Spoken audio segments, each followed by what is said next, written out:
ગૌ માતાને રાષ્ટ્રમાતા તરીકેનો દરજ્જો આપવા ગૌ ભક્તોની માંગ. જંબુસર પ્રાંત કચેરી ખાતે ગૌ સેવકો અને ગૌરક્ષકો દ્વારા ગૌ સન્માન કાર્યક્રમ યોજવામાં આવ્યો હતો. આ પ્રસંગે ગૌ માતાને રાષ્ટ્રીય દરજ્જો આપવાની અને ગૌ હત્યા વિરુદ્ધ કડક કાયદો બનાવવાની પ્રબળ માંગ કરવામાં આવી હતી. ગૌ સેવા સમિતિના સંયોજક ઋષિભાઈ રાવલ અને અન્ય આગેવાનો દ્વારા પ્રાંત અધિકારીને આવેદનપત્ર પાઠવી ગૌવંશના સંરક્ષણ માટે રજૂઆત કરાઈ હતી. ગૌ માતાને રાષ્ટ્રીય પ્રાણી એટલે કે માતાનો દરજ્જો આપવો, સમગ્ર દેશમાં ગૌ હત્યા પર સંપૂર્ણ પ્રતિબંધ માટે કડક કાયદો બનાવવો, ગૌશાળાઓને પૂરતી સરકારી સહાય પૂરી પાડવી, તેમ કાર્યકરોએ જણાવ્યું હતું.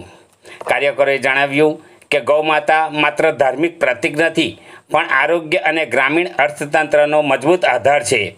કાર્યક્રમ દરમિયાન મોટી સંખ્યામાં ગૌ પ્રેમીઓ અને સામાજિક આગેવાનો ઉપસ્થિત રહી ગૌરક્ષણ માટે સૂત્રોચ્ચાર કર્યા હતા અને સરકાર પાસે ત્વરિત પગલાં લેવાની અપીલ કરી હતી.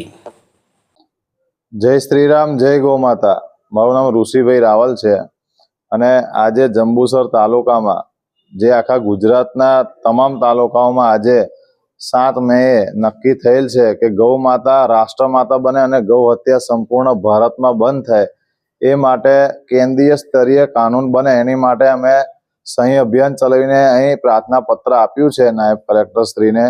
અને જંબુસરના તમામ હિન્દુ ભાઈઓ બહેનો ગૌ પ્રેમીઓએ આનામાં ભાગ લઈને અમારો તથા આખા દેશમાં આ કાર્યક્રમ ચાલે છે એમનો ઉત્સાહ વધાર્યો છે.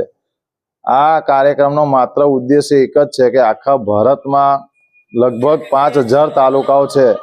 દરેક તાલુકાઓમાંથી આ પ્રાર્થના પત્ર નાયબ કલેક્ટરશ્રીને કાં તો મામલતદારશ્રીને આપ્યું છે, જેના માટે ગૌ હત્યા પર કાયદો આવે અને ગૌ માતાને રાષ્ટ્રીય દરજ્જો મળે અને ગૌ સન્માન આહવાન અભિયાન જે નામ છે અભિયાનનું તે સંપૂર્ણ સફળ થાય.